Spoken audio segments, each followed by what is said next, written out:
They say Mama Edna was so old, even the wind forgot to move her dress. A 103-year-old slave woman, small and quiet, left alone on a dying Mississippi plantation where time felt stuck, and cruelty never aged. Everyone thought she was harmless, a fading shadow in the corner, but they never watched her eyes.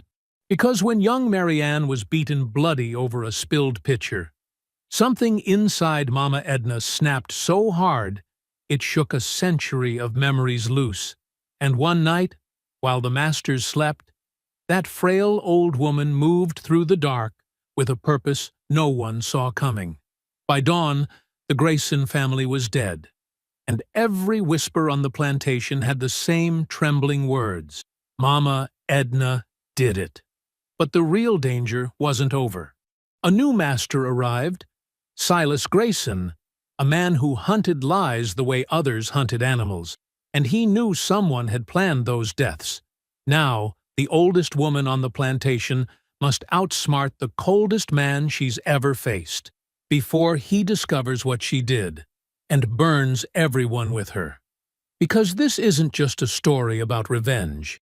It's the legend of what happens when a woman oppressed for 100 years finally says, "No more." Before we go any further, comment where in the world you are watching from, and make sure to subscribe, because tomorrow's story is one you don't want to miss. The sun had not yet cracked the horizon when Mama Edna's eyes opened. She did not jolt awake. Her body no longer had the strength for sudden movements. Instead, consciousness returned slowly, like water seeping through cloth. The straw mat beneath her poked through the thin blanket, pressing into her hip bones. Everything hurt. Her shoulders, her knees, the small of her back where a whip had landed 40 years ago, leaving a scar that still throbbed when rain was coming. She lay still and listened. Around her, the other enslaved people began to stir. Footsteps shuffled across the dirt floor of the servants' quarters. Someone coughed. A baby whimpered until a mother's soft voice hushed it. The familiar sounds of mourning settled over the room like a worn quilt, threadbare but expected. Mama Edna's hands trembled as she pushed herself upright. The shaking was real now, not something she could control. Age had stolen the steadiness from her fingers. They looked like dried twigs, spotted and gnarled, barely able to grip the edge of her blanket. She blinked slowly, letting her vision clear, and saw the others moving past her without a glance. A young woman named Sarah stepped over her mat without acknowledging her presence. A man named Joseph carried a water bucket, his shadow falling across Mama Edna's face, but he did not pause. To them, she was already a ghost. Too old to work, too old to matter, too old to still be breathing. Mama Edna had learned long ago that being invisible was its own kind of freedom. When people thought you were useless, they stopped watching you carefully. They stopped listening when you spoke. They stopped worrying about what you might remember, or what you might do.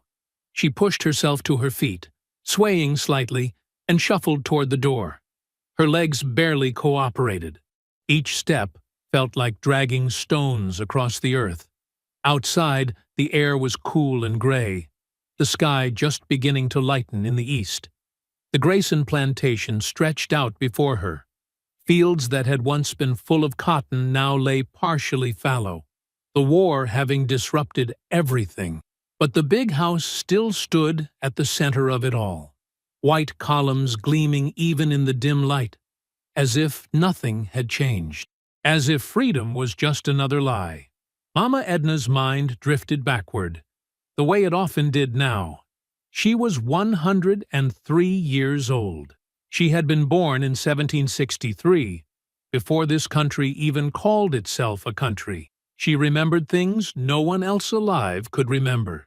She remembered her mother's face, round and dark, eyes sharp as obsidian, hands always moving, always working with plants and roots and leaves. They had lived in a village where the air smelled of rain and smoke.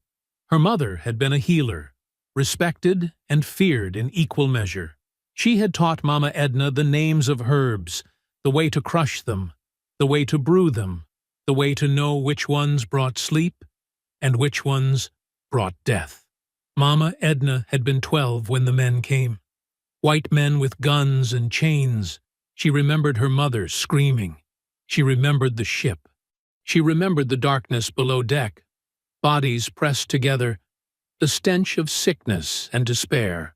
She remembered arriving in a land that did not want her as a person, only as a thing to be used. That was 91 years ago. 91 years of survival.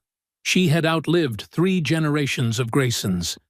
She had seen the first Henry Grayson build this plantation with blood and cruelty. She had seen his son continue it. She had seen his grandson, the current Thomas, inherit it like a crown made of bones. The Graysons believed their world would last forever. They believed God himself had ordained their right to own people, to break them, to sell their children like livestock. Mama Edna shuffled toward the well, moving slowly, deliberately. Across the yard, she saw children already at work. A boy no older than 7 carried firewood toward the kitchen. A girl, maybe 9, swept the porch of the big house with a broom twice her size. Their faces were blank, trained into submission before they even understood what submission meant. She had seen that look before. On her own, children's faces, all 5 of them, taken and sold before they turned 10. She could still remember their names: Kwame, Amma, Kofi, Abena, Yaw. She whispered them sometimes in the dark, afraid that if she stopped saying them aloud, they would disappear completely. She did not know if any of them still lived. She did not know if they remembered her. She did not know if they had children of their own, scattered across this broken country, carrying pieces of her blood forward into an uncertain future. The door to the big house opened, and Thomas Grayson stepped out onto the porch. He was a tall man, broad-shouldered, with a face that always looked angry even when he smiled. His wife Eleanor followed him, delicate and pale, her dress perfectly pressed despite the early hour. Behind them came the old patriarch, Henry, leaning on a cane, his white hair thin and wild. Thomas's voice carried across the yard. "Get those children moving faster," he barked at an overseer standing near the stables. "I don't care if they're tired. Work doesn't wait for laziness."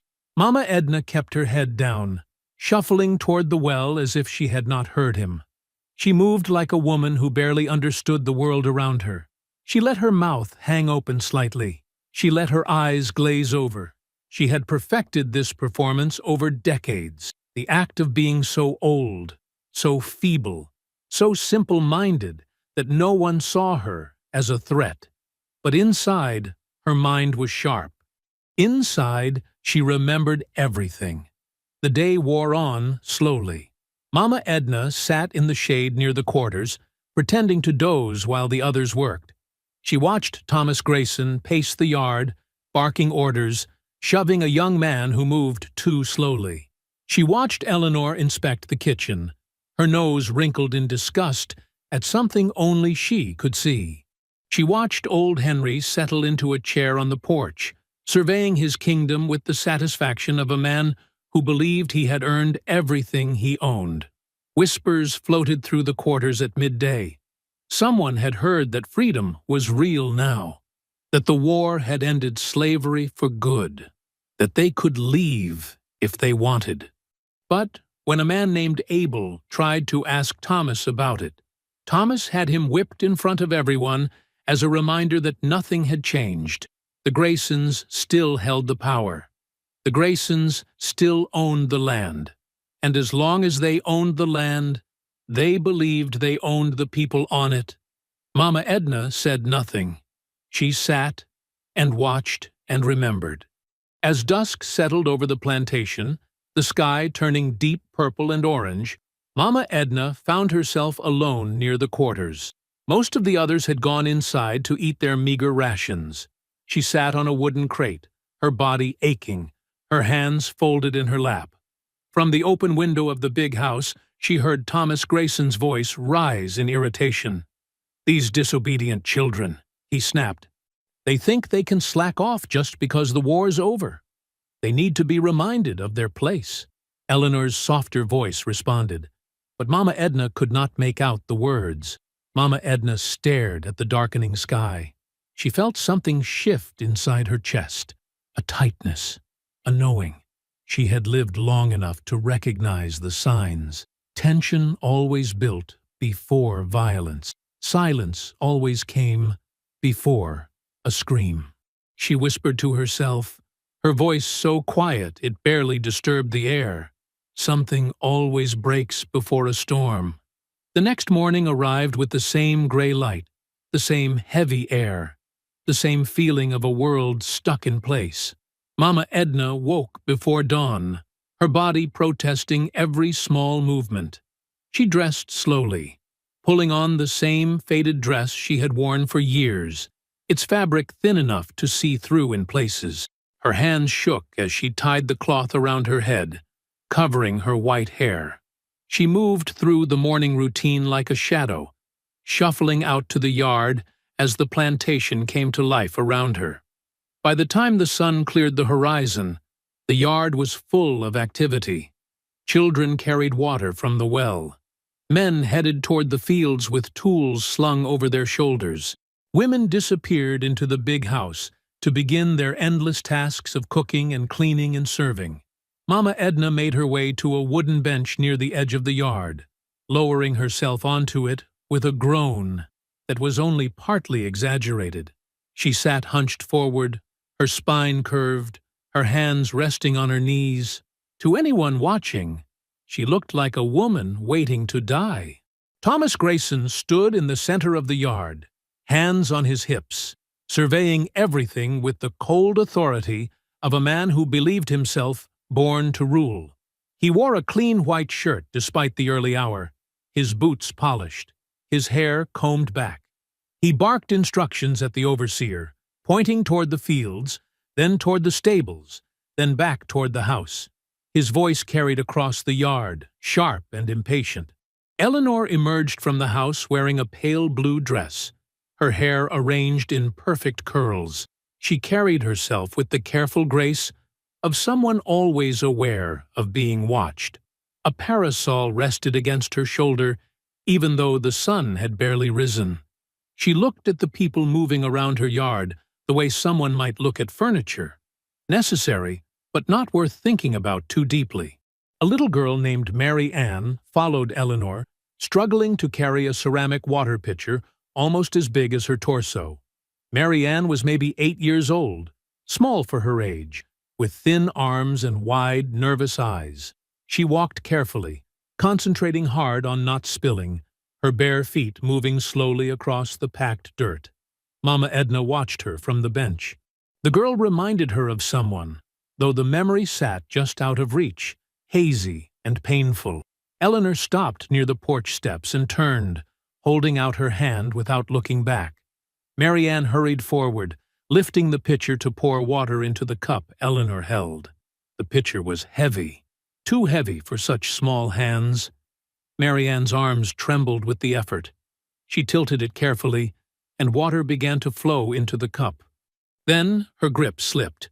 The pitcher tumbled from her hands and shattered against the ground, ceramic pieces scattering across the dirt, water spreading in a dark stain. Mary Ann froze, her eyes going wide with terror. Eleanor stepped back quickly, looking down at her wet shoes with disgust. "Thomas!" she called, her voice tight. Thomas turned, saw the broken pitcher, saw the water, saw the little girl standing there with her hands still outstretched. His face darkened instantly.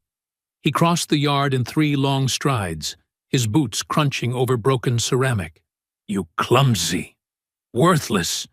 He did not finish the sentence. His hand came down hard across Mary Ann's face, the sound of the slap cracking through the morning air. The girl fell sideways, landing hard on her hip. She did not cry out. Not yet.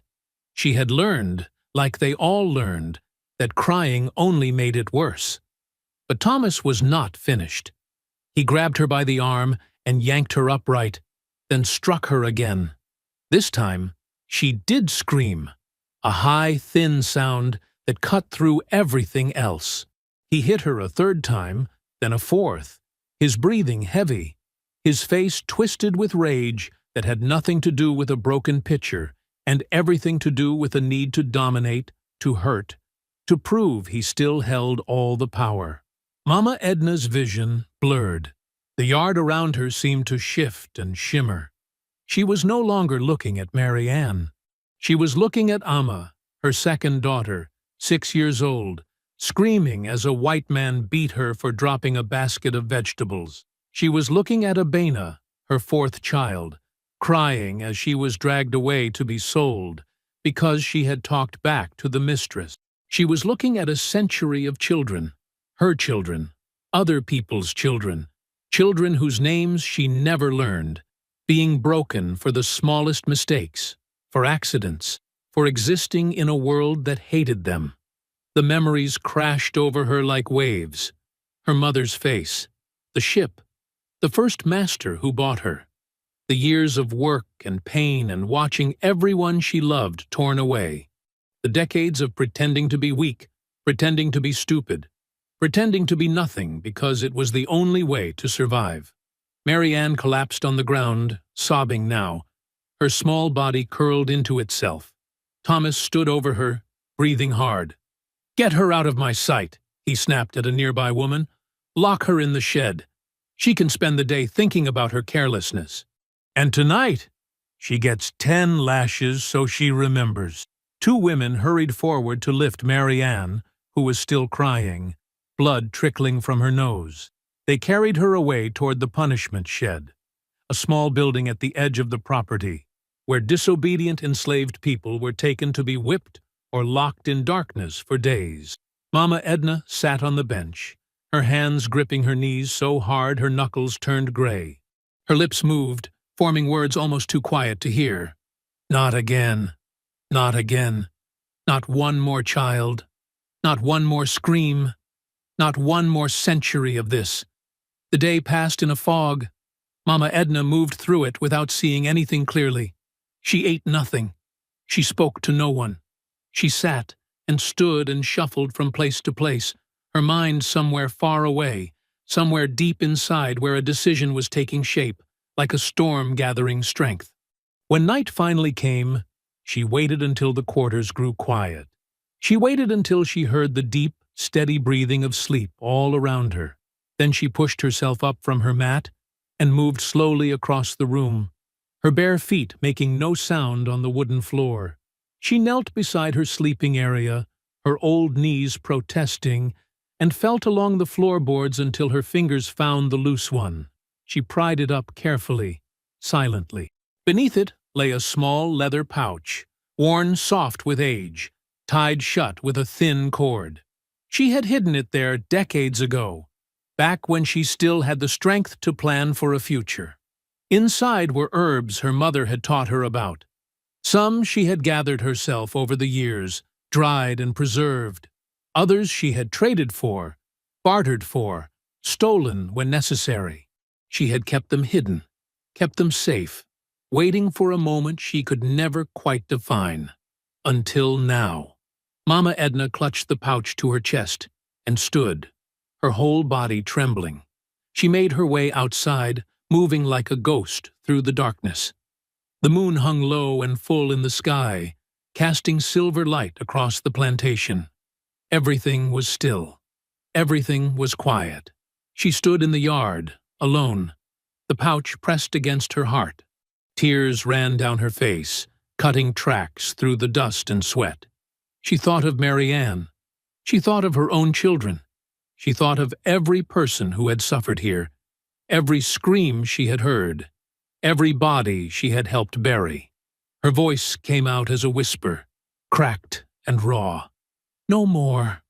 The words hung in the night air, a promise and a declaration. The plantation slept. Darkness covered everything like a heavy blanket, broken only by the pale moonlight that filtered through the trees. In the main house, Candles had been extinguished hours ago.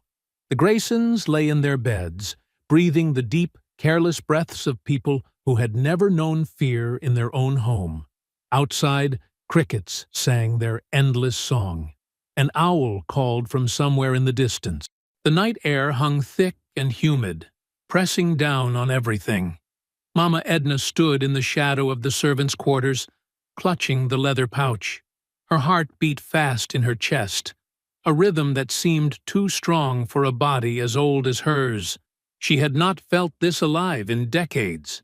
Terror and determination mixed together inside her, creating something sharp and focused. She knew what came next. She had known since the moment she pulled the pouch from its hiding place. Moving slowly, carefully, she crossed the yard toward the main house. Every step required concentration. Her legs wanted to betray her, to shake and collapse, but she forced them to obey. She had walked this path thousands of times over the years, carrying water, carrying food, carrying whatever the masters demanded. Tonight, she carried something else entirely. The back door to the kitchen stood unlocked. The Graysons never worried about locks. Who would dare enter? Who would dare challenge them in their own home? Mama Edna pushed the door open, wincing as the hinges gave a soft creak. She froze, listening. Nothing stirred. No footsteps above. No voices calling out. She slipped inside and eased the door shut behind her. The kitchen smelled of ash and old grease. Moonlight came through the window, painting everything in shades of silver and black. Mama Edna stood still for a moment, letting her eyes adjust, letting her breathing slow. She knew this room better than any place on earth. She had worked here for more than 70 years, since the first Grayson patriarch bought her as a young woman. She knew which floorboards creaked. She knew where every pot and pan hung. She knew where Eleanor kept the tea, where the sugar sat, where the special tonic bottles were stored. She set the pouch down on the wooden counter and untied the cord with trembling fingers. Inside lay small bundles wrapped in cloth, each one containing dried herbs, roots, seeds. She unwrapped them one by one, spreading them out before her. Moonlight caught the different colors: deep brown, pale yellow, dark green. Her mother's voice came back to her across a century of silence. This one stops the heart slowly. This one makes the stomach bleed inside. This one brings sleep that never ends. The lessons had been taught in a language Mama Edna barely remembered now, in a place that felt more like a dream than a memory. But the knowledge remained, buried deep in her mind, waiting. She selected 3 different herbs, ground them together using the side of a heavy spoon, crushing them into a fine powder. The mixture smelled bitter, earthy, like something dead beneath soil. She worked slowly, methodically, her hands steadier than they had been in years. The tea kettle sat on the stove, already filled with water for morning. Eleanor always insisted on fresh tea first thing, before anything else. Thomas and Henry joined her most mornings, sitting in the dining room while enslaved hands served them. Mama Edna lifted the kettle's lid. The water inside sat dark and still. She tilted her hand, letting the powder fall in, watching it disappear into the liquid. She stirred it with a long spoon, making sure it dissolved completely, leaving no trace. Then she replaced the lid and set the kettle back exactly as she had found it. But she was not finished. On the shelf near the window sat 3 small glass bottles, Eleanor's special tonics. She complained constantly of headaches, of difficulty sleeping, of vague ailments that required special treatment. Last evening she had asked for a strong tonic to help her rest. Mama Edna had been ordered to prepare it. She reached for the largest bottle, uncorked it, and added more of the powder. This dose was stronger, more concentrated. She corked the bottle again and shook it gently, mixing the contents. The liquid inside turned slightly cloudy, but Eleanor would never notice. She never looked carefully at anything prepared by enslaved hands. Mama Edna stood at the counter, breathing hard now, her chest rising and falling rapidly. Sweat ran down her temples despite the cool night air. What she had just done could not be undone. There was no turning back. By morning, the Graysons would drink their tea. Eleanor would take her tonic. And then she gathered the remaining herbs, wrapped them back in their cloths, and returned them to the pouch. She retied the cord and tucked the pouch into the deep pocket of her worn dress. Evidence had to disappear. She wiped down the counter with her sleeve, checked the floor for any dropped powder, made sure everything looked exactly as it should. Then she moved toward the door. Her hand touched the handle. She paused, looking back at the kitchen one final time. The kettle sat innocent and waiting on the stove. The tonic bottles gleamed in the moonlight. Everything appeared normal. Everything appeared safe. Mama Edna slipped outside and closed the door behind her. She crossed the yard slowly, forcing herself not to rush, not to run. Running would draw attention if anyone happened to look out a window. She moved like she always moved. Old, tired, harmless. Back in the quarters, she lay down on her mat and closed her eyes. Sleep would not come. She knew that. But she had to at least pretend. She had to wait for morning. She had to see if the herbs would work the way her mother had taught her they would. The hours crawled past. She listened to the sounds of others sleeping around her. She listened to her own heartbeat, loud in her ears. She waited. Dawn came slowly, turning the sky from black to gray to pale blue. Mama Edna heard movement in the main house, heard doors opening and closing, heard Eleanor's voice calling for her morning tea. She pushed herself up from the mat and shuffled outside with the others, joining the early morning routine. She moved toward the kitchen, knowing she would be called to help serve breakfast. Everything had to appear normal. Everything had to look exactly as it always did. Inside the dining room, Thomas sat at the head of the table, already dressed for the day. Henry occupied his usual chair, reading a newspaper. Eleanor entered wearing a fresh dress, her hair already arranged. A young woman named Ruth brought out the tea service. Steam rose from the kettle as she poured 3 cups. The liquid ran dark and hot into the fine china. She added sugar to Eleanor's cup, nothing to the others. Mama Edna stood near the kitchen doorway, watching through the gap. Her heart hammered against her ribs. Thomas lifted his cup and drank deeply, not bothering to wait for it to cool. Henry sipped his more carefully.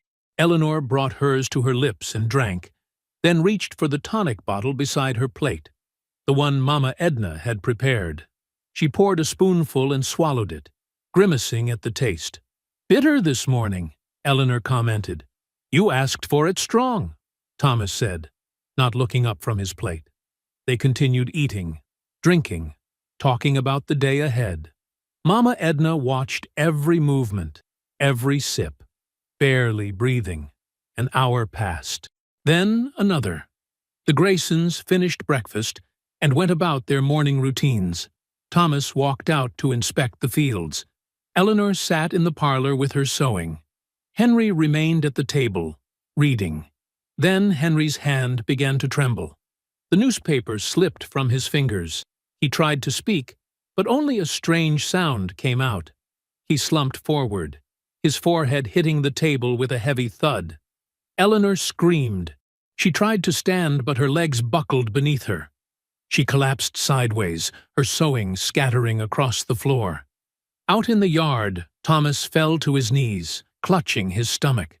He vomited violently, then fell onto his side, his body convulsing. Chaos erupted. People ran in every direction. Someone was sent for the doctor. Enslaved women carried the Graysons to their beds, laying them out, trying to help even as confusion and fear spread through the house. The doctor arrived within 2 hours, a thin man with spectacles and a black bag. He examined all 3 patients, checking their pulses, listening to their breathing, looking into their eyes. He asked questions no one could answer. What did they eat? What did they drink? Had there been any illness in the house? Thomas died first, his body seizing one final time before going still. Eleanor followed an hour later, her breathing simply stopping mid-breath. Henry lasted until late afternoon, unconscious the entire time, his chest rising and falling slower and slower until it stopped completely. The doctor stood in the hallway, shaking his head. "I cannot determine the cause," he told the distant cousins who had been summoned. "Some kind of sudden illness, perhaps something they all ate. Food poisoning, possibly, though I have never seen symptoms quite like these." Throughout the house, enslaved people moved quietly, their faces carefully blank. They prepared the bodies. They cleaned the rooms. They whispered to each other in corners, in doorways, where white people could not hear. They did not know exactly what had happened, but they knew Mama Edna.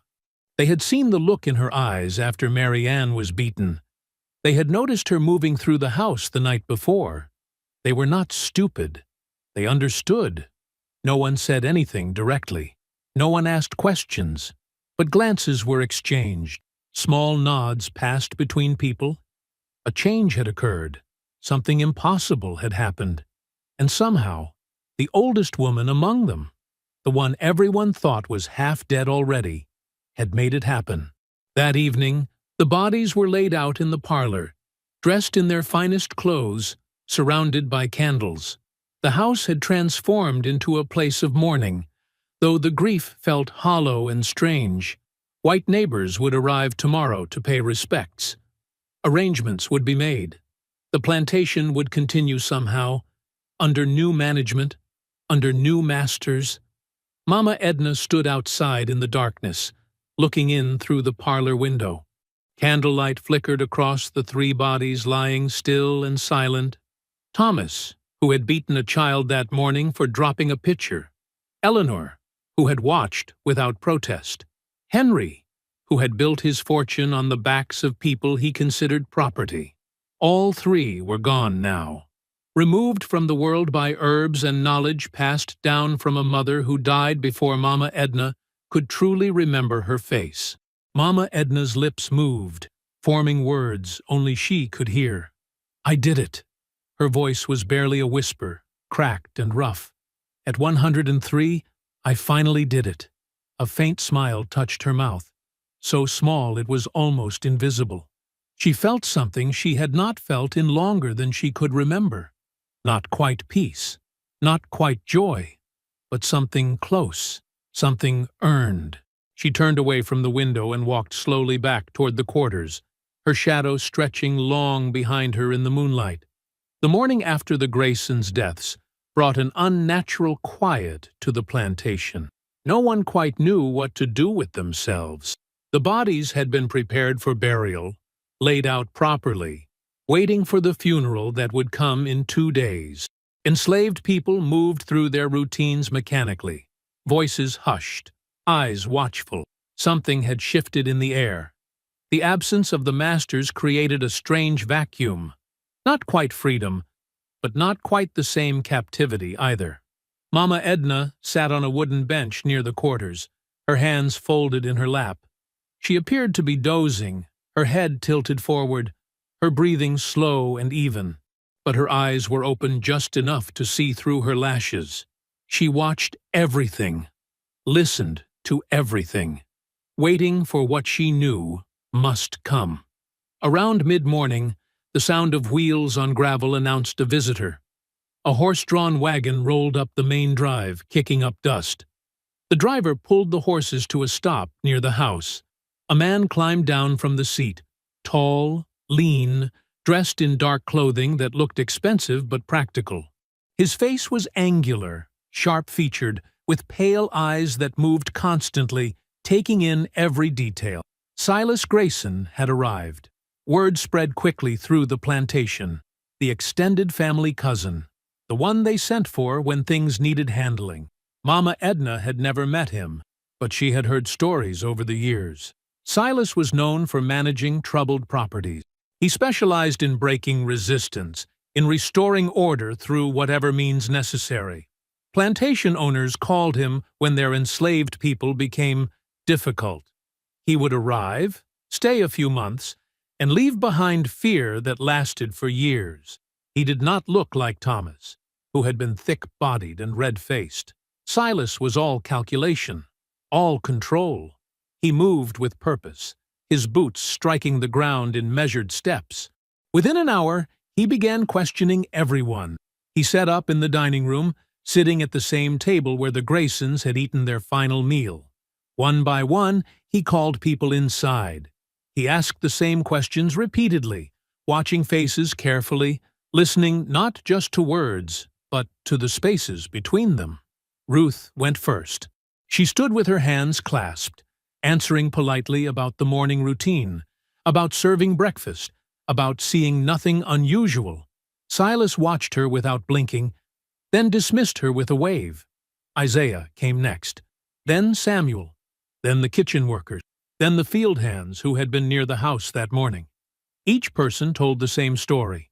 Everything had seemed normal until the Graysons suddenly fell ill. No one had seen anything suspicious. No one had heard anything strange. Silas listened to it all with an expression that revealed nothing. After the interviews, he walked through the house himself, inspecting everything. He examined the tea kettle, lifting the lid and sniffing inside. He checked the food stores in the pantry. He ran his finger along shelves in the kitchen, looking at the dust, at the arrangement of items, at anything that might seem out of place. He spent nearly an hour in that kitchen, opening cabinets, checking containers, studying the space like a man reading a book for hidden meanings. Outside, enslaved people exchanged worried glances, but said nothing. They continued working, heads down, trying to appear invisible. When Silas finally emerged, he walked directly to where several people were gathered near the well. His pale eyes swept across the group. "Where is the oldest one?" he asked. "I heard there was an ancient woman still living here." Someone pointed toward the bench where Mama Edna sat, apparently sleeping in the afternoon sun. Silas walked over and stood looking down at her. Mama Edna did not move. She breathed slowly, evenly, giving no indication she knew he was there. He stared at her for a long moment, then turned away. "Too old to know anything," he said dismissively. "Probably half-blind and completely deaf." He returned to the house. That evening, he gathered everyone in the yard. The sun was setting, casting long shadows across the ground. Silas stood on the porch, elevated above the assembled group, his hands clasped behind his back. "I am Silas Grayson," he announced. His voice carried clearly, sharp and cold. "I will be managing this property until proper arrangements are made. What happened to my cousins was no natural illness. Someone in this household knows more than they are saying." He paused, letting the words settle. "I am a patient man. I will remain here as long as necessary to uncover the truth. Whoever is responsible will be found. Until then, new rules are in effect. No one leaves the property. No one travels to town. No gathering in groups larger than 3. Anyone caught lying to me will face consequences." He let his gaze move slowly across the crowd. "I have dealt with situations like this before. I know how to recognize deception. I know how to find truth. You would be wise to remember that." The announcement ended. People dispersed slowly, fear settling over the plantation like fog. Mama Edna shuffled back to the quarters with the others, moving carefully, maintaining the appearance of frailty. That night, after most people had settled onto their sleeping mats, Mama Edna heard a soft whisper near the doorway. "Mama Edna?" She recognized Isaiah's voice. She pushed herself up slowly and moved toward the door, stepping outside into the darkness. Isaiah waited there with Ruth and Samuel, their faces barely visible in the starlight. They walked together to a spot behind the quarters, far from the main house, hidden by trees. No one spoke until they were certain they could not be overheard. "Mama," Ruth whispered urgently, "that man." Silas, he is not like the others. He sees everything. He suspects everyone. He will not leave, Samuel added, his voice tight with fear. He said he is staying. What if he takes over permanently? What if he brings more people like him? Isaiah stood with his arms crossed, his expression grim. He talked about consequences, about finding whoever is responsible. Mama, we need to know. What happened? How did they all die at once? Mama Edna looked at each of their faces. Young faces, frightened faces. They deserved truth, even if truth brought danger. I killed them, she said quietly. The words fell like stones into water. I used herbs my mother taught me. I poisoned their tea and Eleanor's tonic. I did it because I could not watch another child be beaten. I could not live one more day under their hands. The three of them stood frozen, eyes wide. Ruth's hand went to her mouth. Samuel took a step backward. Isaiah's jaw clenched. You, Ruth breathed. You really? Yes, Mama Edna said. And now you know, but you must never admit it. Never speak of it. Not to Silas. Not to anyone. If he asks, you know nothing. You saw nothing. You heard nothing. Do you understand? They nodded slowly, still processing what they had just learned. He will hurt us, Samuel said. When he does not find answers, he will start hurting people to make someone talk. I know, Mama Edna said, but if any of you confess, he will kill all of us anyway. Silence is the only protection we have. They stood together in the darkness, bound now by shared knowledge and shared danger. In the distance, a light moved near the main house. A lantern swung slowly, held by someone walking the grounds. The figure moved methodically, pausing at different spots, examining the property. Silas. The lantern light came closer, moving toward the servants' quarters. The four of them pressed back into the shadows, not breathing, not moving. Silas walked past, just feet away, his boots crunching on gravel. He paused outside the quarters, holding the lantern up, looking at the building. His shadow stretched long and dark across the ground. Inside, Mama Edna had returned to her mat. She lay still but watched through a crack in the wall as Silas stood there, thinking, calculating. His lips moved. She could barely hear the words, but they reached her anyway.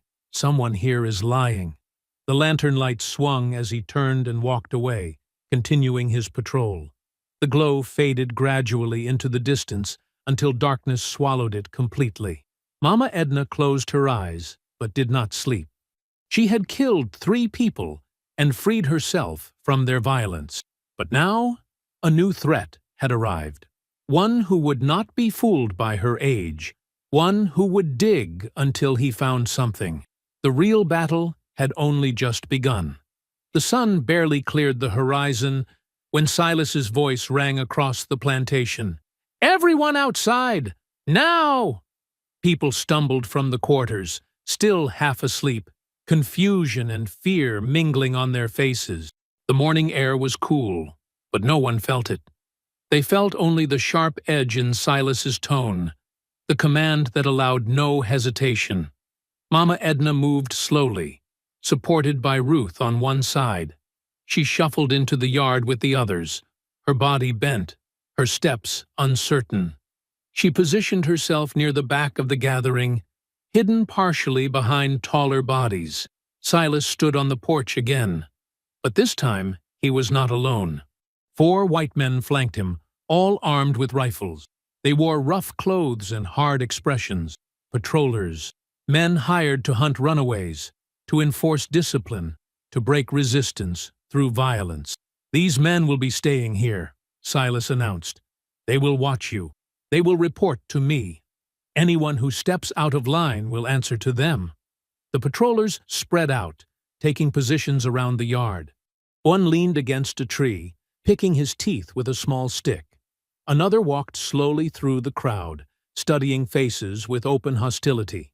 The third and fourth positioned themselves near the quarters entrance, blocking any quick retreat. Silas descended the porch steps. He walked into the center of the yard, his boots striking the dirt with deliberate force. Yesterday, I asked questions. Today, I will get answers. He stopped in front of an older man named Jacob, who had worked in the kitchen for years. You served the family their meals. You handled their food, their water, their tea. What did you put in it? Jacob's eyes widened. Nothing, sir. I only served what the cook prepared. The cook is dead, Silas said coldly. You are still alive. That seems convenient. I did not. Silas struck him across the face with the back of his hand. Jacob stumbled, but caught himself. Blood appeared at the corner of his mouth. I will ask once more, Silas said. What did you put in the food? Nothing. Jacob's voice cracked. I swear before God, I did nothing. Silas turned to the patrollers. Bring the post. Two of the armed men moved to the side of the yard where a thick wooden post stood, used for punishment. They dragged Jacob toward it. He struggled weakly, but they were stronger, younger, ruthless. They bound his wrists to the post, stretching his arms above his head. One patroller retrieved a whip from his saddle. The crowd stood frozen. No one dared speak. No one dared move. Silas addressed them all. This is what happens when people refuse to cooperate. When people hide the truth. When people think they can deceive me. The whip cracked through the air. Jacob screamed. The leather bit into his back, tearing through his shirt, opening flesh. The sound echoed across the yard, the snap of the whip, the cry of pain, the horrible wet impact of each strike. 5 lashes, then 10, then 15. Jacob's screams faded into ragged sobbing. His body sagged against the post, held up only by the ropes binding his wrists. Silas raised his hand. The whipping stopped. Take him down, Silas ordered. Let everyone see what resistance costs. The patrollers cut the ropes. Jacob collapsed into the dirt, barely conscious. 2 others rushed forward to drag him away, supporting his weight between them. Silas turned back to the crowd. Someone here knows the truth. Someone here committed murder. I will find them. This was mercy compared to what comes next, if my patience runs out. He walked along the line of people, studying each face. When he reached Mama Edna, he paused. She stood hunched over, her mouth slightly open, her eyes unfocused and distant. She swayed slightly, as if the act of standing exhausted her completely. What is your name, old woman? Silas demanded. Mama Edna blinked slowly. She did not respond immediately, letting confusion cloud her features. She does not hear well, sir, Ruth said quickly, standing beside her. Her name is Edna. She has been here longer than anyone remembers. Silas stared at Mama Edna with obvious disgust. How old? 103, sir, or thereabouts. Silas made a dismissive sound. A waste of air. He moved on without another glance. When the inspection finally ended, people dispersed in silence. The patrollers remained visible everywhere, watching, waiting, looking for any excuse to inflict more punishment. Mama Edna returned to the quarters with Ruth and Isaiah close beside her. Once inside, away from watching eyes, her posture straightened slightly. The confusion vanished from her face. We cannot stay here, Ruth whispered urgently. That man, Jacob, he will die from those wounds, and Silas will do worse. We have to escape. Now. Tonight. It is too soon, Mama Edna said quietly. He expects panic. He expects someone to run. The patrollers are watching for exactly that. Isaiah's hands clenched into fists. Then what do we do? Wait until he whips us all to death? Mama Edna's eyes were sharp despite her age. We prepare. Carefully. We make him think he is in control while we break that control piece by piece. She moved to the corner of the room, kneeling slowly beside her sleeping mat. Her fingers found the loose floorboard, pulling it up to reveal the small space beneath. Inside lay her pouch of herbs, a few other items, remnants of a life stolen long ago. As she touched the pouch, her mind drifted backward, pulled by memory into another time, another world. She saw her mother's hands, strong and steady, grinding herbs between stones. She heard her mother's voice teaching her the names of plants in their native language, explaining which healed and which harmed, which brought sleep and which brought death. She remembered the village, the sounds of children playing, the smell of cooking fires, the feeling of sun on her face when she was still free. She remembered being 12 years old, gathering water with other girls, laughing about nothing important. Then the men came, white men with chains, the screaming, the burning, her mother fighting until they struck her down, the darkness of the ship's hold, the smell of death and waste, the endless rocking of waves. She remembered arriving in this country, being sold like livestock, learning to hide her intelligence because smart enslaved people were dangerous enslaved people. She remembered her mother's final words, whispered desperately before they were separated forever. Remember what I taught you. Survive. And if you cannot survive as yourself, survive as a ghost. Mama Edna blinked, returning to the present. Her fingers still rested on the herb pouch. What did your mother teach you? Ruth asked softly, watching her face. Everything, Mama Edna said. How to heal, how to harm, how to appear weak while remaining strong, how to wait for the right moment. She looked up at Ruth and Isaiah. And she taught me that survival sometimes requires becoming something your enemy does not expect. Over the next hours, Mama Edna taught them small acts of sabotage. How to loosen screws so hinges would fail at inconvenient moments. How to add moisture to grain stores so food would spoil faster. How to frighten horses with certain scents so they would panic and bolt. How to weaken rope so it would snap under pressure. Nothing dramatic, nothing obvious, just small disruptions that would build like water against a dam. That afternoon, a door in the main house fell from its hinges when Silas tried to open it. One of the patrollers' horses broke loose and trampled through the garden. Bread meant for the evening meal turned moldy despite being fresh that morning. Silas's frustration grew visible. He paced constantly, snapping at the patrollers, questioning people randomly, searching for patterns in chaos. As darkness fell, the disruptions continued. A lantern suddenly shattered. A window cracked for no apparent reason. Strange sounds echoed from the barn, causing the remaining horses to neigh frantically. Silas finally erupted. He stormed into the yard carrying a lit torch, his face twisted with rage. The patrollers followed, rifles ready. "I know what you are doing," Silas shouted at the darkness, at the quarters, at everyone and no one. "I know someone is undermining me. These accidents are not accidents. These coincidences are not coincidence." He thrust the torch forward, flames dancing violently. "I will find the traitor, even if it takes fire to smoke you out. Do you hear me? Fire!" In the shadows between buildings, hidden from the torch's light, Mama Edna stood perfectly still.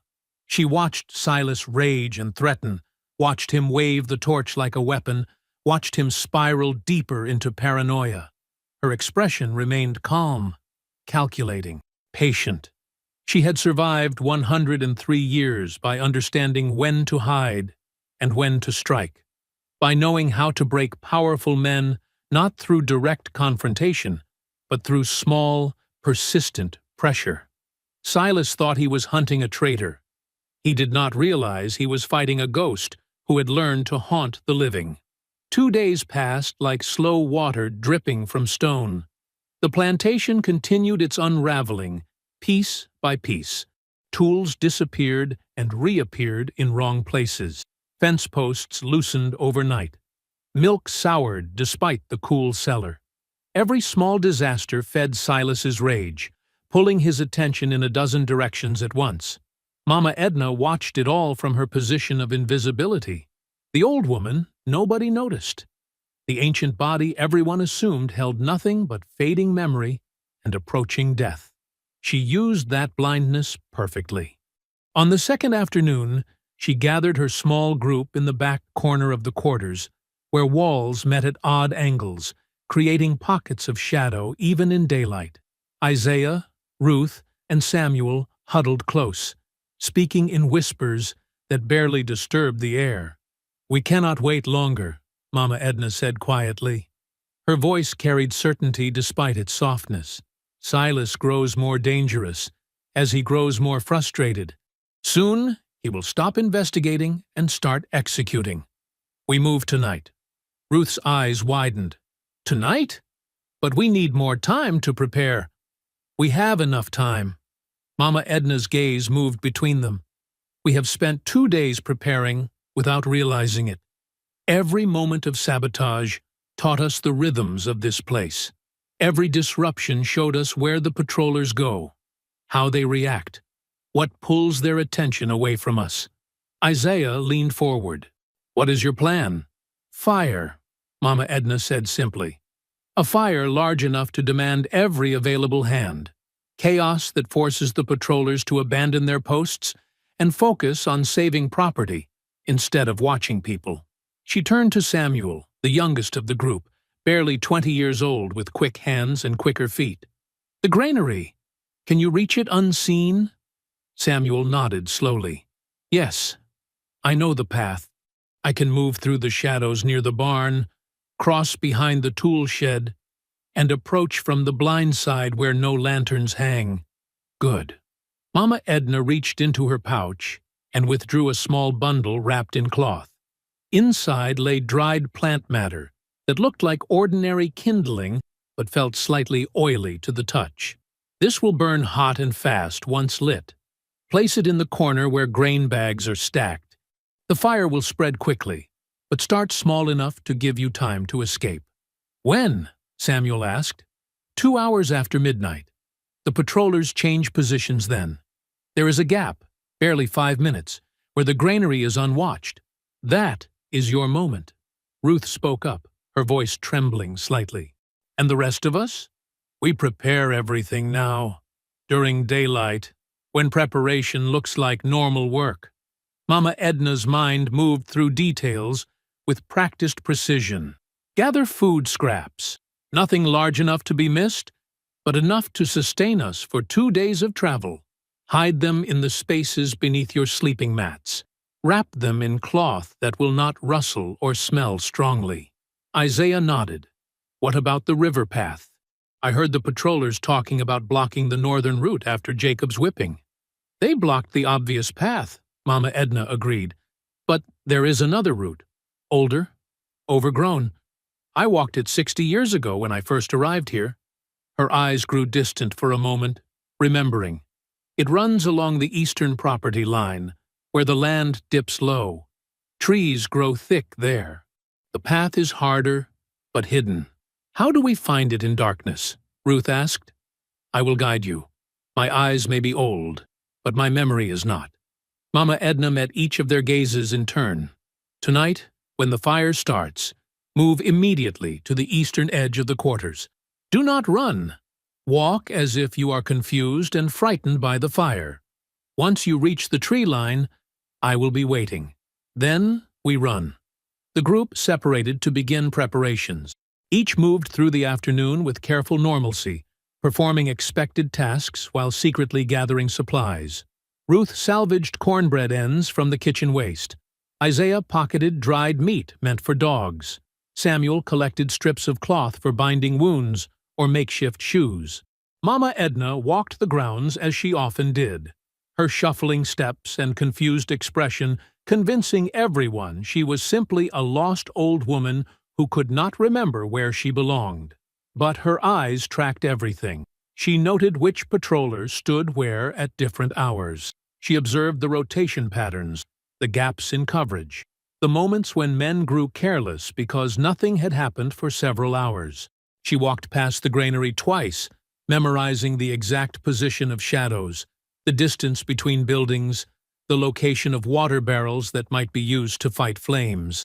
One patroller called out to her, "Old woman, get back to the quarters!" Mama Edna turned slowly, her face blank and uncomprehending. She mumbled something incoherent. The patroller waved her away, dismissively. Useless. Completely useless. She shuffled off, hiding the sharp calculation in her eyes. As afternoon faded into evening, the group ate their meager supper in silence. Around them, other enslaved people moved through familiar routines, unaware that some among them would vanish before sunrise. Mama Edna did not tell the others. Fewer people knowing meant fewer chances for betrayal, intentional or accidental. She felt the weight of that decision, leaving people behind who might also want freedom, but she carried it anyway. Survival required hard choices. It always had. Midnight came and went. The plantation settled into uneasy quiet. Lanterns dimmed. Patrollers yawned at their posts. The night stretched long and dark. 2 hours after midnight, Samuel rose from his mat. He moved like smoke through the quarters, slipping between sleeping bodies without disturbing anyone. Outside, he pressed himself against walls, using shadows as shelter. He reached the granary exactly as planned. The patrollers had just rotated. The blind spot opened. Samuel darted inside. The smell of stored grain filled his nose. He found the corner where bags were stacked highest, where the fire would spread fastest. He unwrapped Mama Edna's bundle and placed it carefully among the grain. His hands shook slightly as he struck the flint. Sparks caught. The dried plant matter ignited with surprising speed, flames crawling up the grain bags almost immediately. Samuel ran. Behind him, the fire grew.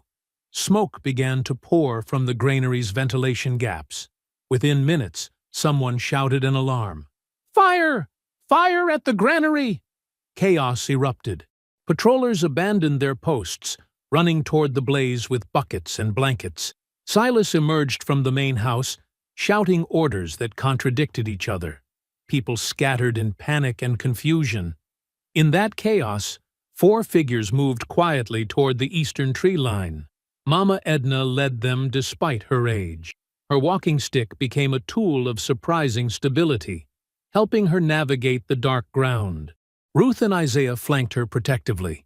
Samuel caught up moments later, breathing hard, but grinning with nervous relief. They reached the trees and plunged into darkness. Behind them, the fire painted the sky orange. Shouts and cries echoed across the plantation. But those sounds grew fainter with each step forward. The hidden path revealed itself slowly, more memory than actual trail. Mama Edna's feet remembered turns her eyes could barely see. They walked for hours, moving as quickly as her aged body allowed. When she stumbled, the others caught her. When her breathing grew ragged, they slowed until she recovered. Dawn approached gradually, turning the sky from black to deep blue to pale gray. They emerged from thick woods onto the bank of a wide river. The water moved lazily, reflecting the growing light. The group stopped, staring at the barrier between enslavement and freedom. Mama Edna stepped forward. Her walking stick touched the earth at the water's edge. She knelt slowly, joints protesting, and reached out with one trembling hand. Her fingers broke the surface. Cool water flowed around them. She closed her eyes and whispered one word: freedom. The water touched Mama Edna's fingertips, like a promise she never thought she would feel. For one perfect moment, freedom existed, not as a distant dream, but as something tangible, real, close enough to grasp. Then she heard the horses. "Move!" Isaiah hissed, grabbing her arm. But before they could take another step, riders burst from the tree line behind them. 4 patrollers on horseback, weapons drawn, faces twisted with fury. And at the front, sitting tall in his saddle with cold satisfaction in his eyes, was Silas Grayson. "I knew it," Silas said quietly. His voice carried across the riverbank despite its softness. "I knew someone would run tonight. Smoke and fire, chaos and distraction. Primitive tactics, but effective if your enemy is stupid. He dismounted smoothly. I am not stupid. The patrollers surrounded them within seconds. Ruth grabbed Mama Edna's other arm, trying to shield her. Samuel stepped forward, placing himself between the old woman and the approaching men. We are leaving, Samuel said. His voice shook but held firm. The war is over. Slavery is finished. You got no right to stop us. Silas laughed, a short, sharp sound without humor. Rights? You speak of rights? He drew a pistol from his belt and examined it casually. Rights are words on paper. Power is what you hold in your hand. And right now, I hold all the power here. The law says we are free, Isaiah tried, though his voice lacked conviction. The law says many things. Silas's gaze swept over them with contempt. The law also says property must be protected. Thieves must be punished. Arsonists must face justice. You burned my granary. You stole supplies. You attempted to flee in the night like criminals. These are facts, not philosophical debates about freedom. He gestured toward the patrollers. Bind them. The men moved forward. Samuel stood his ground. No, I was not asking your permission. Silas raised his pistol. Run! Samuel shouted. He lunged at the nearest patroller, knocking the man sideways. His hands grasped for the patroller's rifle, trying to wrench it away. Mama Edna stumbled backward, Ruth pulling her toward the water. Isaiah moved to help Samuel, his fists swinging. The gunshot cracked through the dawn like thunder. Samuel froze. His hands released the rifle.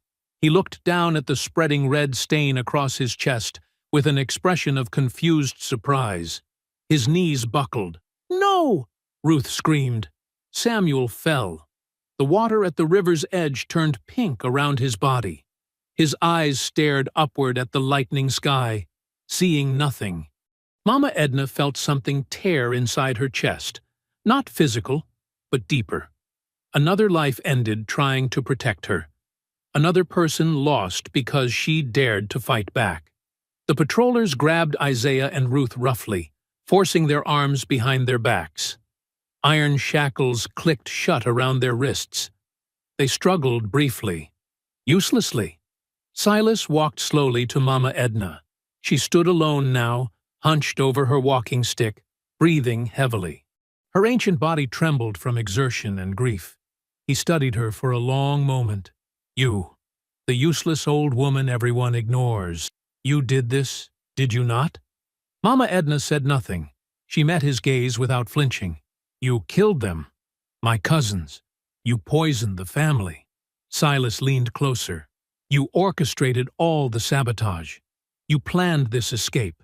A century-old slave with more cunning than I gave you credit for. Still, Mama Edna remained silent.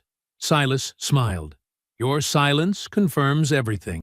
He nodded to the patrollers. Shackle her, carefully. Old bones break easily, and I want her alive for what comes next. They bound her wrists with surprising gentleness, as if afraid she might crumble to dust under rough handling. The iron bit into her thin skin. Her walking stick clattered to the ground. The journey back to the plantation passed in a blur of pain and exhaustion. Mama Edna's feet dragged. The patrollers half-carried her, impatient with her slowness. Samuel's body lay abandoned at the riverbank, left for scavengers. Dawn fully broke by the time they reached the plantation yard. The granary still smoldered, sending thin wisps of smoke into the pale morning sky. Other enslaved people stood watching from the quarters, their faces reflecting horror and helplessness. Silas ordered Ruth and Isaiah chained to posts in the center of the yard. Their wrists were secured above their heads, forcing them to stand. He wanted everyone to see them. Examples, warnings. Where is the old woman? Silas demanded. The patrollers brought Mama Edna forward. She swayed on her feet, barely conscious. Silas grabbed her chin, forcing her to look at him. Tell me the truth. Confess what you did. Give me the satisfaction of hearing you admit it. Mama Edna's lips remained pressed together, still defiant. Silas released her face roughly. "We will see how long that lasts."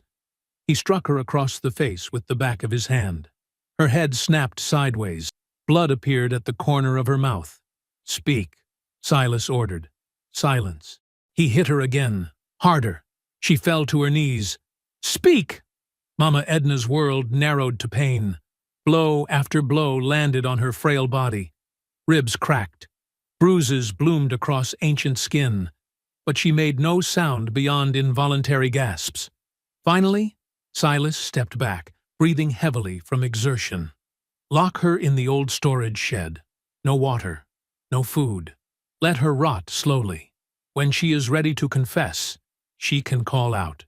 Until then, she suffers." The patrollers dragged Mama Edna across the yard.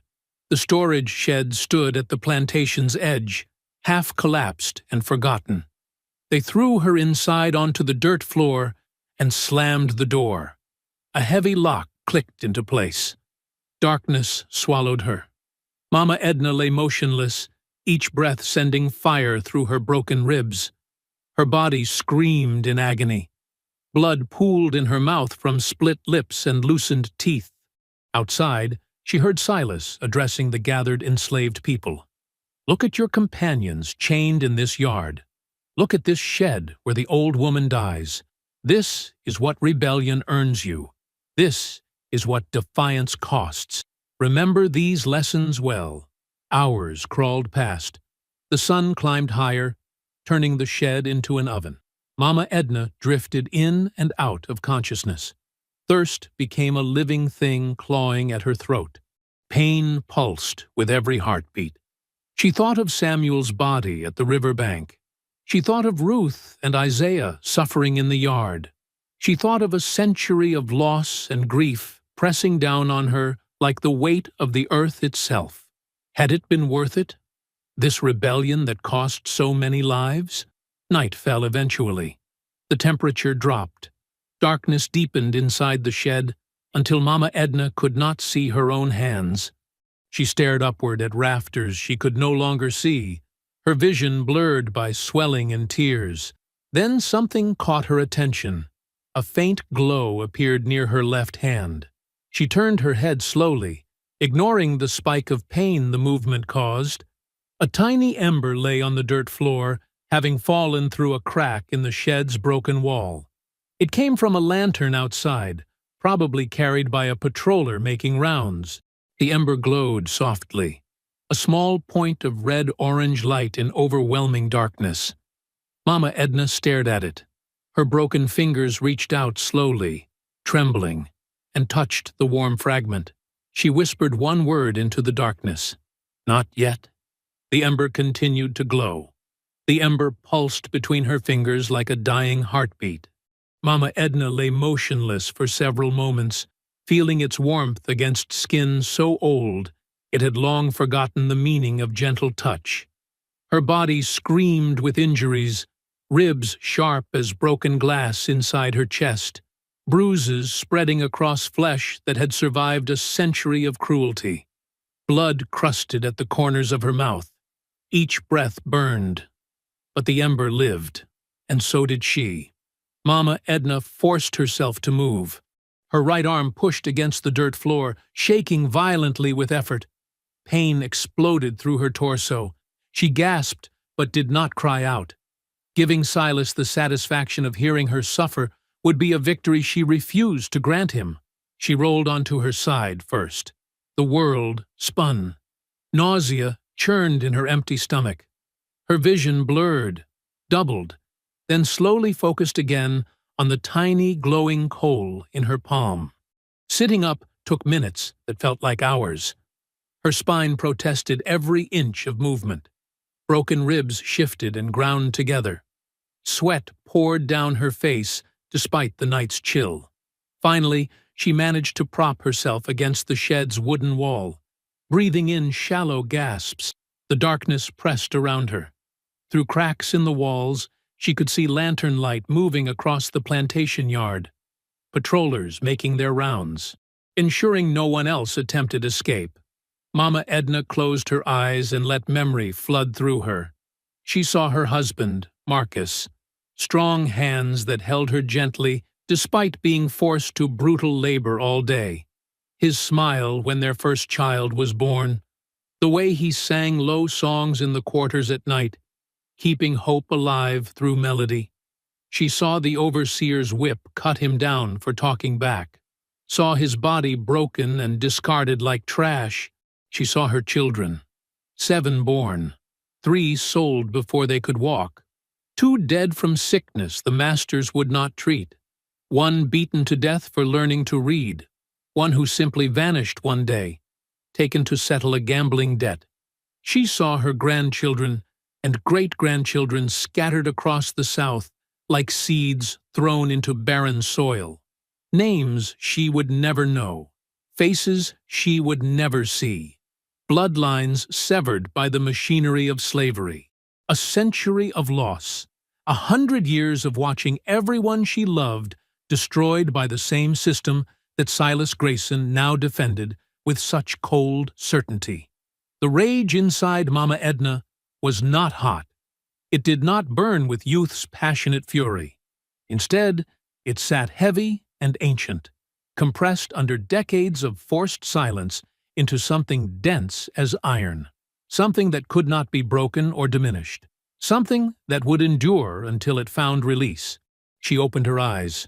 Her mother's voice echoed across the years, speaking words taught in a West African village before the ships came, before the chains, before everything shattered. Even the oldest tree can still bring shade, her mother had said, grinding herbs with practiced hands. Or fire. Never forget, age is not weakness. Age is patience.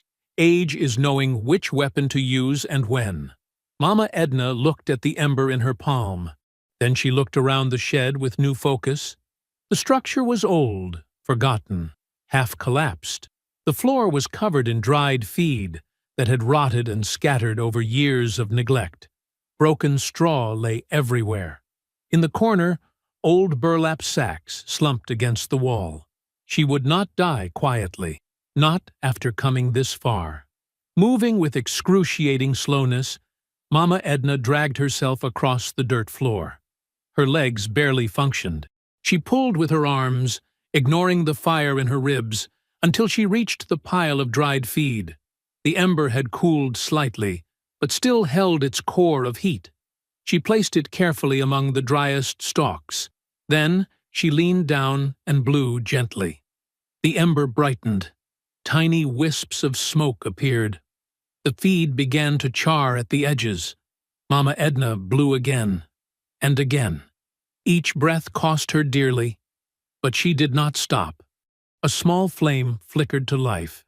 She fed it carefully with more dried straw, building the fire slowly. Too fast, and it would die. Too slow, and the guards would notice before it grew strong enough. While the flame established itself, Mama Edna reached beneath her ragged clothing and retrieved the small pouch still tied around her waist.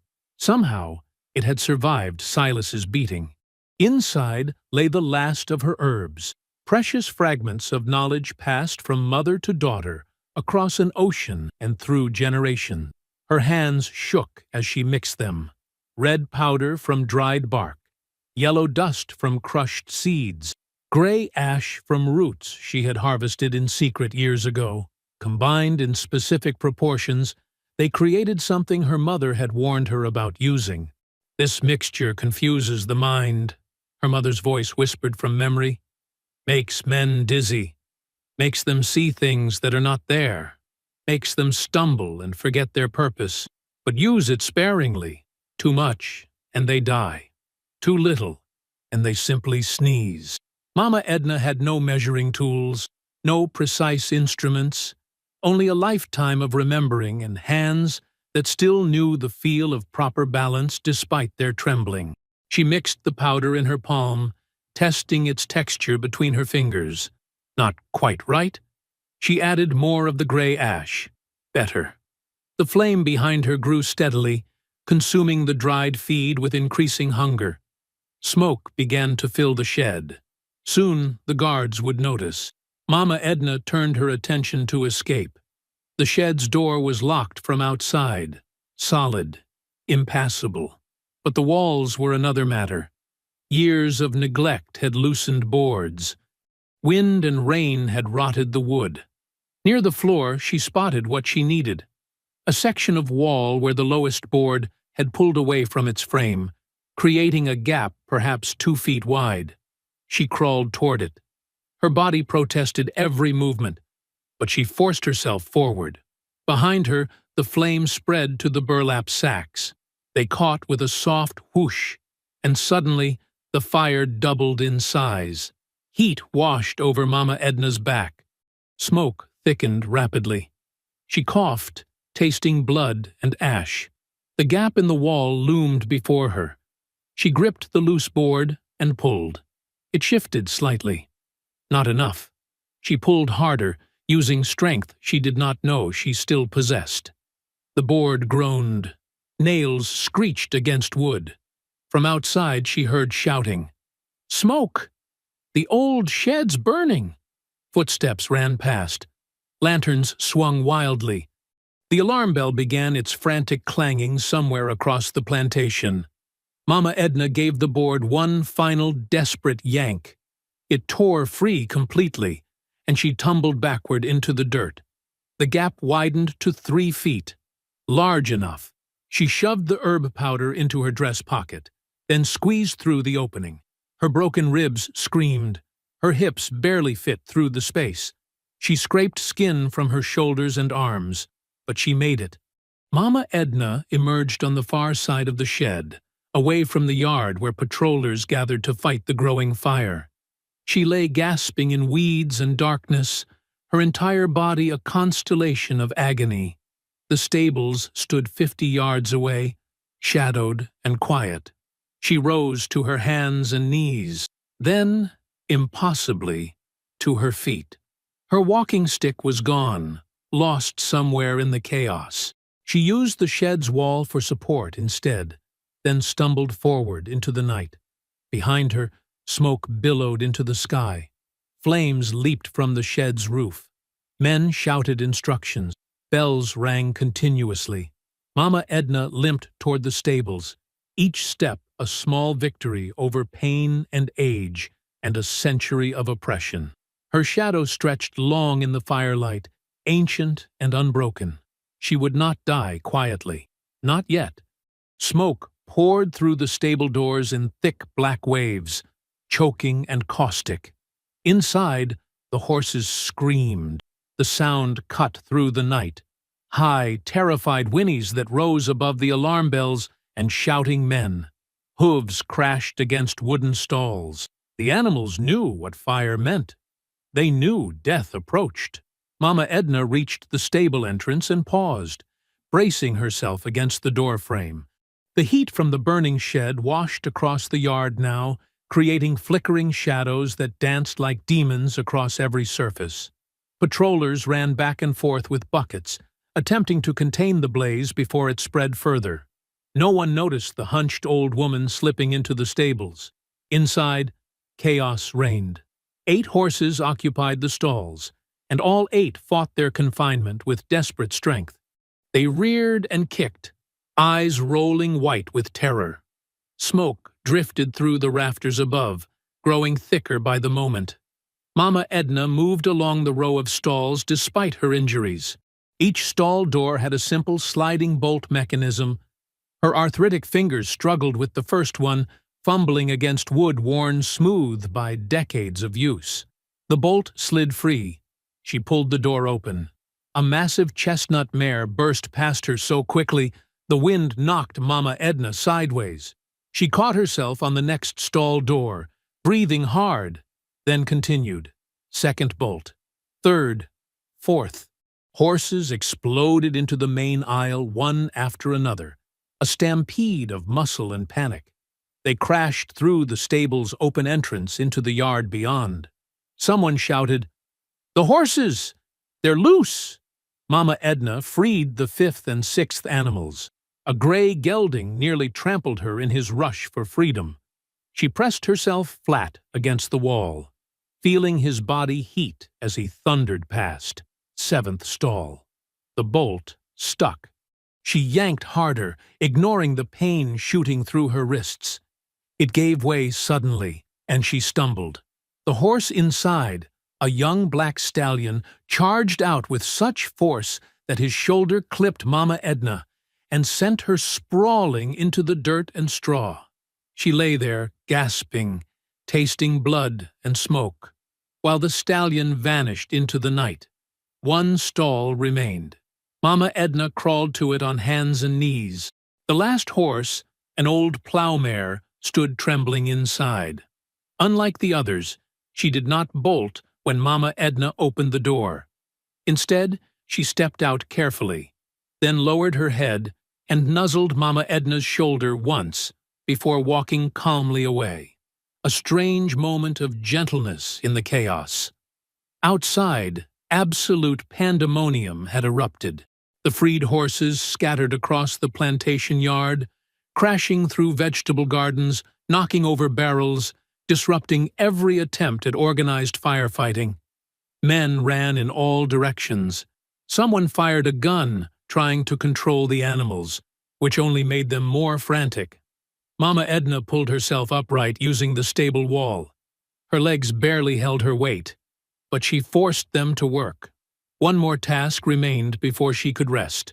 She limped toward the main house, circling wide through shadows to avoid the firelit central yard. The herb powder in her pocket felt heavier than its actual weight, the accumulated knowledge of generations compressed into a few ounces of dust. The kitchen entrance stood at the house's rear, accessible through a small covered walkway. Two patrollers had positioned themselves near it, guarding against potential looters during the confusion. They coughed repeatedly, eyes watering from the smoke drifting across the plantation. Mama Edna crept closer, using the darkness between buildings as cover. When she reached the walkway, she removed the pouch from her pocket and loosened its drawstring. The kitchen door hung slightly ajar, left open when servants fled the chaos earlier. Perfect. Mama Edna waited until both guards turned away, watching another loose horse gallop past. Then she slipped through the doorway into familiar territory, the kitchen where she had poisoned the Graysons weeks earlier, the same room where she had spent decades preparing meals for masters who viewed her as less than human. Every surface held memories of humiliation and servitude. She moved through it now as something else entirely. Not servant, not victim, executioner. Mama Edna scattered the herb powder across the floor in a wide arc, concentrating it near the entrance and along the pathway to the main house. The gray-yellow dust settled invisibly into cracks and corners. Then she sprinkled a handful on the kitchen table where lanterns burned, knowing the heat would carry particles into the air. Voices approached from the yard, footsteps on wooden steps. Mama Edna retreated behind the pantry door, just as three patrollers burst into the kitchen, coughing and shouting instructions to each other. They grabbed buckets, rope, anything useful for fighting the fire. Within seconds, their coughing intensified. One man rubbed his eyes, cursing. Another stumbled against the table, suddenly dizzy. The third bent double, wheezing and confused. "Something's wrong," one gasped. Can't breathe right." They staggered back outside, disoriented and useless. Through the pantry's crack, Mama Edna watched them go. The powder worked faster than expected. Good. She emerged from hiding and made her way through the kitchen to the yard's edge. The fire had grown substantially. Flames consumed the entire shed now and licked at a nearby storage building. Orange light painted everything in hellish shades. Near the quarters, she spotted Ruth and Isaiah moving through the chaos with purpose. They worked together, using tools to break the chains holding other enslaved people in the yard. Silas had ordered them shackled after the failed escape, intending to make examples of them at dawn. Instead, they slipped free one by one, disappearing into the confusion of smoke and frightened horses and disoriented guards. Ruth saw Mama Edna, and their eyes met across the firelit distance. Ruth's expression showed shock. She had believed Mama Edna dead or dying in the locked shed. Mama Edna nodded once. Keep going. Save them. Ruth understood. She turned back to freeing the others. A voice cut through the chaos like a whip crack. Enough! Silas Grayson stood in the center of the yard, his face illuminated by firelight. Rage transformed his usually cold features into something almost feral. He held a pistol in one hand and a long blade in the other. "I know you're here," he shouted. "I know you did this." His eyes scanned the shadows, searching. Mama Edna stepped forward into the light. She moved slowly, limping badly, her body broken, but her posture somehow still defiant. Blood and dirt covered her torn clothing. Bruises darkened her ancient face. But her eyes held steady, meeting Silas's gaze without fear. Recognition flared in his expression. Then disbelief. "You, the old woman." "Yes," Mama Edna said. Her voice came rough and cracked, but audible. "Me? Impossible. You should be dead. You should be—" "I killed them," Mama Edna interrupted. "The Graysons, Thomas, Eleanor, Henry. I poisoned them. I did it." Silas stared. His face worked through a series of emotions, shock, fury, something almost like grudging respect before settling back on pure hatred. "You murdered them. You admit it." "I freed us from them," Mama Edna corrected. "There is a difference. You're a murderer, a slave who killed her masters. Do you understand what that means?" "It means," Mama Edna said quietly, "that I finally did what should have been done 100 years ago." Silas raised the pistol, pointing it directly at her chest. "I should shoot you where you stand." "You should," Mama Edna agreed. "But you won't. You want to hurt me first. You want to make me suffer for making a fool of you." His finger tightened on the trigger, then loosened. She was right. "You're an abomination," Silas hissed. "A creature that should never have existed." "I am 103 years old," Mama Edna replied. "I have survived everything you people created. Every cruelty, every degradation. I outlived 3 generations of Grayson, and I have one final act left before I rest." Silas holstered the pistol and raised the blade instead. "Then let's end this properly." He charged. Mama Edna's hand went to the small pouch still hidden in her pocket, the last reserves of her mother's teaching. She pulled it free as Silas closed the distance. He was younger, stronger, faster, but she had patience, and timing, and nothing left to lose. When Silas came within arm's reach, blade raised to strike, Mama Edna threw the pouch directly into his face. The drawstring broke on impact. Powder exploded in a cloud of gray-yellow dust. Silas inhaled sharply in surprise. The powder filled his nose, mouth, lungs. He stumbled, suddenly choking. The blade fell from his grip.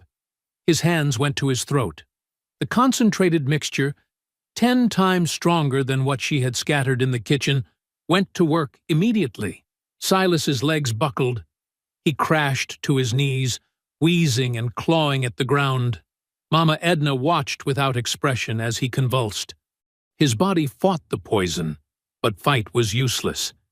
The herbs paralyzed his lungs slowly, methodically, giving him time to understand what was happening. Silas looked up at her, eyes bulging, mouth opening and closing like a fish drowning in air. "You hunted a ghost," Mama Edna said softly. "Now the ghost hunts you." Silas's final breath left his body in a rattling wheeze. The fire had consumed the main stables completely. Flames still licked at support beams, sending sparks spiraling into the pre-dawn sky. Smoke hung thick across the plantation yard, transforming everything into ghostly shapes and shadows. But the chaos had ended. The horses had scattered into the surrounding woods. The patrollers lay incapacitated or fled. Silas Grayson's body remained where it had fallen, face down in the dirt, one hand still reaching toward the blade he never used. As the first pale light of sunrise touched the horizon, the formerly enslaved people gathered in a loose circle around Mama Edna. Their chains lay broken on the ground. Their faces showed exhaustion, terror, confusion, and something else, something fragile and new, hope. Ruth knelt beside Mama Edna, examining her injuries with gentle hands. The old woman sat propped against a fence post, breathing shallow and labored. Blood stained her clothing from wounds reopened during the confrontation. Her ancient body had finally reached its absolute limit. "We need to leave," Isaiah said quietly. His voice carried urgency, but not panic. "Before someone comes, before the authorities arrive and find—" He gestured at Silas's corpse, at the burning buildings, at the destruction surrounding them. "Yes," another man agreed. "They'll hang us all if they find us here." Murmurs of agreement rippled through the group. Fear remained their constant companion, even in victory. Ruth looked at Mama Edna. "Can you walk?" Mama Edna tried to push herself upright. Her legs trembled and gave out immediately. She slumped back against the post, breathing hard. "No," she whispered. "But you can. All of you can." "We're not leaving you," Ruth said firmly. Isaiah nodded. "We'll carry you if we have to." Around them, the others voiced agreement. After what Mama Edna had done, after she had given them this chance at freedom, abandoning her was unthinkable. "Then we need something to carry her on," Ruth said, already standing and scanning the yard. "A door, a board, anything flat and strong." Two younger men ran toward a damaged outbuilding and returned minutes later with a wooden gate torn from its hinges. They laid it carefully on the ground beside Mama Edna. Isaiah and Ruth lifted her as gently as possible, settling her onto the makeshift stretcher. She weighed almost nothing, her body reduced to bone and sinew after a century of deprivation. 4 people, 2 on each side, gripped the gate's edges. "North," Mama Edna murmured. "Follow the river north." "We know," Isaiah said softly. "We remember." The group moved out as the sun broke fully over the horizon, turning the smoke-filled sky shades of red and gold. They walked past the burning stables, past the main house where 3 generations of Graysons had ruled with cruelty, past the quarters where so many had suffered and died. They walked toward the tree line at the plantation's northern edge. Behind them, flames crackled and timbers collapsed. The Grayson plantation, symbol of generations of bondage, destroyed itself in fire and ash. Nobody looked back. The forest swallowed them quickly. Dense underbrush and tall pines provided cover from any potential pursuers. The group moved carefully but steadily, following game trails and natural clearings. Isaiah led the way, using the sun's position to maintain their northward bearing. Ruth walked beside the stretcher-bearers, occasionally checking Mama Edna's condition. The old woman's eyes remained closed most of the time, her breathing increasingly shallow. They traveled for hours. The morning heat built as they pushed deeper into the woods. Sweat soaked their clothing. Their bodies, weakened by years of inadequate food and brutal labor, protested every step. But they kept moving. Around midday, they reached a small clearing where a narrow stream cut through the forest floor. Isaiah called for a halt. The stretcher-bearers lowered the gate carefully, giving their aching arms relief. Ruth brought water to Mama Edna's lips. The old woman drank weakly, then opened her eyes. "Where?" she whispered. "Several miles north of the plantation," Isaiah said, kneeling beside her. "We're making good time." Mama Edna's gaze moved slowly across the gathered faces. Young and old, men and women, all watching her with expressions mixing gratitude and concern. "Keep going," she said. Her voice came barely audible. "Don't stop. Build new lives. Build families. Build something." She paused, gathering strength. "Build something better than what we left behind." "We will," Ruth promised, tears streaming down her face. "We will, Mama." "Tell them," Mama Edna continued. "Tell your children. Tell their children. Tell them what happened.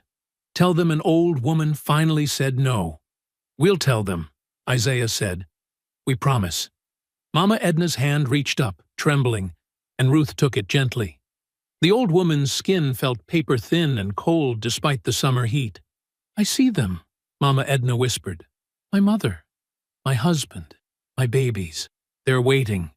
She smiled. A real smile, genuine and peaceful, transforming her battered face into something almost beautiful. Finally, she breathed. Finally, free. Her hand relaxed in Ruth's grip. Her chest rose once more, then fell, then stilled. Mama Edna, age 103, died peacefully in a forest clearing, surrounded by the people she had saved. Sunlight filtered through the pine branches above, dappling her still face with patterns of light and shadow. Ruth sobbed openly. Isaiah bowed his head. Around them, others wept or stood in shocked silence. They had lost their liberator, but they had gained their freedom. They buried her at the base of a massive oak tree near the clearing's edge. The tree's roots ran deep and strong, its branches spreading wide overhead. Isaiah said it reminded him of Mama Edna herself, ancient, enduring, sheltering. Using their hands and broken branches, they dug as deep as they could in the hard earth. They laid Mama Edna to rest, wrapped in Ruth's shawl, positioned carefully so she faced east toward the rising sun. Before covering her, each person placed something small in the grave: a smooth river stone, a wildflower, a carved piece of wood, tokens of remembrance and gratitude. Isaiah spoke simple words. You gave us tomorrow. We won't forget. They filled the grave and marked it with stones arranged in a pattern Mama Edna had once described from her African childhood, a circular design representing the eternal cycle of life. Then they continued north, carrying Mama Edna's memory with them. Years passed. The group scattered eventually, settling in different northern communities where Black people built lives away from the South's ongoing violence. They married, had children, told stories around fires and dinner tables, and always the story of Mama Edna spread. It traveled through churches and work camps, through family gatherings and secret meetings. The details shifted slightly with each telling, but the core remained constant. An old woman, over 100 years old, had brought a plantation to the ground and freed her people. Some said she used poison. Others said fire. Some claimed she used ancient magic passed down from Africa. All agreed she had waited a lifetime for justice, then seized it with both withered hands. The story became legend. The legend became hope. Hope became resistance. Decades later, in a small northern town, an elderly Black man sat on his porch with his great-granddaughter.